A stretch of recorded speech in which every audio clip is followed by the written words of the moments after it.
আজকালকার নারীরা অধপতনের এতটা চূড়ান্ত পর্যায়ে গেছে, আজকালকার মেয়েরা বোরকা পরে পর্দার জন্য নয়, হারাম প্রেম করবে, বাপ মার থেকে লুকায় করবে, বোরকাকে তারা হাতিয়ার হিসেবে ইউজ করে। যুবক,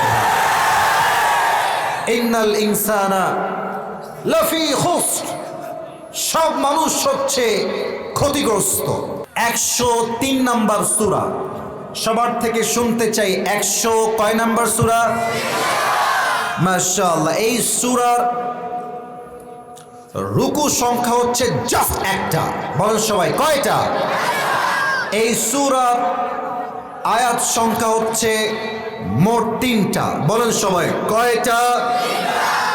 এটা কোরআনুল কারীমের 30 নম্বর পারায় অবস্থিত এবং প্রত্যেকটা সূরার 2টা চ্যাপ্টার থাকে। একটা হচ্ছে মাদানী চ্যাপ্টার আর একটা হচ্ছে মাক্কি চ্যাপ্টার। তো সূরাতু আল আসর এটা মাদানী সূরা নয়, এটা হচ্ছে মাক্কি সূরা। সুবহানাল্লাহ পড়বেন না আপনারা সবাই? This was the basic knowledge of this surah. এটা হচ্ছে সূরাতু আল আসরের একটা প্রাথমিক জ্ঞান দিলাম। আসুন আমরা সময়কে ওয়েস্ট না করে সময়টাকে কাজে লাগাবা ট্রাই করি তাফসীরের মাধ্যমে। সূরাতু আল আসর যদিও বা ছোট্ট একটা সূরা, মাত্র 2 লাইনের সূরা। আপনারা হয়তো একটা প্রবাদ বাক্য জানেন সবাই, আমি জাস্ট প্রথমটা বলছি, দ্বিতীয়টা আপনারাই বলবেন। আমরা মাঝে মাঝে বলি ছোট মরিচের, এটাই চাচ্ছিলাম, ছোট মরিচের। অনেক মুরব্বী বলবে হুজুর মাত্র 2 লাইনের সূরা আপনি তাফসীর করবেন। আব্বাজান, এটা হচ্ছে এমন একটা সূরা, এই সূরার ব্যাখ্যা যদি কেউ পড়ে, এর তাফসীর কেউ যদি পড়ে, এর ইন্টারপ্রিটেশন বা এক্সপ্লেনেশন কেউ যদি স্টাডি করে, সেটা অনুভব করবে মনে হবে আল্লাহ তাআলা যেন একটা ছোট্ট একটা ঝিনুকের মধ্যে পুরো একটা আটলান্টিক মহাসাগর ঢুকিয়ে দিয়েছে। সুবহানাল্লাহ। এর ব্যাখ্যা এতটা হাই ভলিউম, এত বিশাল ব্যাখ্যা ছোট্ট একটা এই সূরা। আসুন আমরা সূরার তাফসীর শুরু করি। আল্লাহ তাআলা বলছেন ওয়াল আসর, আসর দ্বারা উদ্দেশ্য হচ্ছে 3টা। আমি খুব বেশি ডানবান করলাম না, সোজা ব্যাখ্যায় আসলাম। আল আসর দ্বারা উদ্দেশ্য মোট কয়টা? 1। আল্লাহ বলছেন by the passage of time, সময়ের কসম, ইতিহাসের কসম। আচ্ছা, আমরা যখন কোনো বিষয়ে কসম কাটি, আল্লাহর কসম আমি তোমারে ছাড়বো না, আর সেও তারে ছাইড়া দেয় টাকলাকে বিয়ে করে। আজকালকার মানুষ কসম দিয়ে মিথ্যা বলতে সময় নেয় না। যুবক ভাইরা, ঠিক না বল? এবার বলেন তো, আমরা যখন কসম কাটি কার নামে কাটি? ডানে আসলে সব স্ট্রং। বলেন সবাই, বামের ভাইরা, কার নামে কসম কাটি আমরা?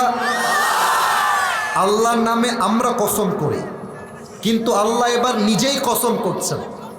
তার মানে আমরা আল্লাহর নামে কসম করে এটা বুঝাই দেই যে আমি কিন্তু এই কথা মিথ্যা বলবো না, আমি কিন্তু সত্য বলছি। কসম কার?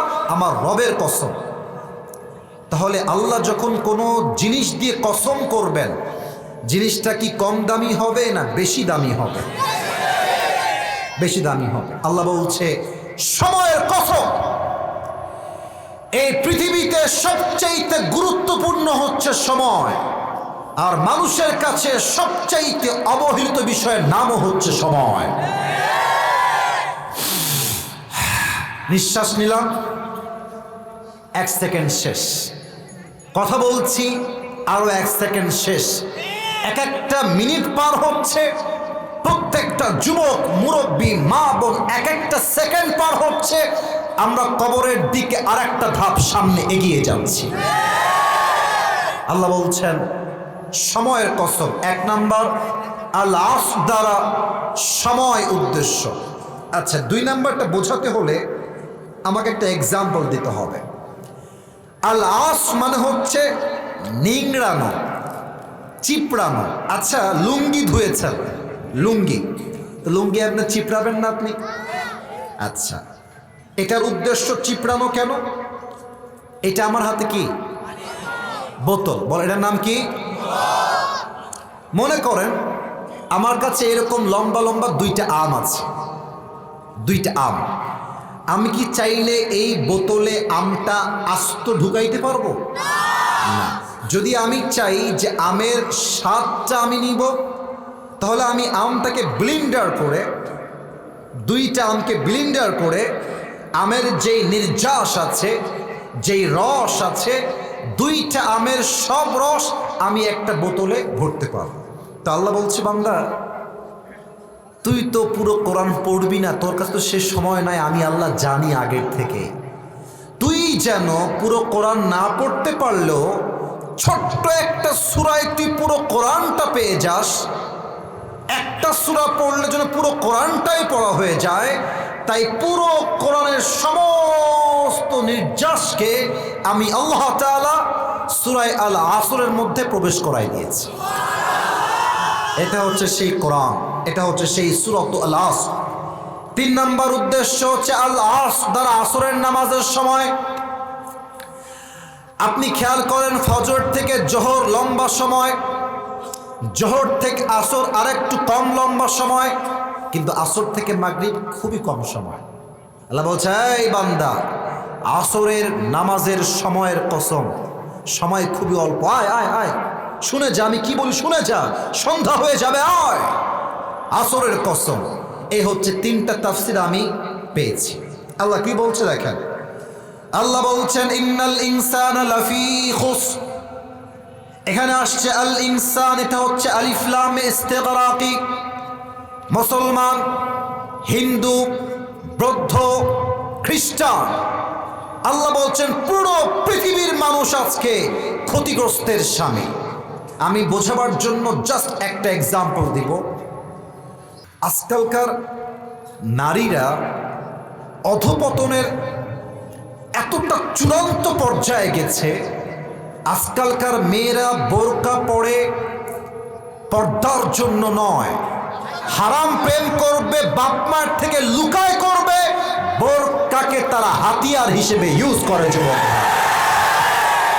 ইন্নাল ইনসানা লাফি খুসর, সব মানুষ হচ্ছে ক্ষতিগ্রস্ত। তো মেয়েরা কেন ক্ষতিগ্রস্ত? নাম্বার 1, মেয়েরা পর্দা করে আল্লাহর জন্য নয়, নিজেকে প্রেম করে বাপের থেকে মায়ের থেকে আড়াল করবার জন্য, ঠিক না বলে?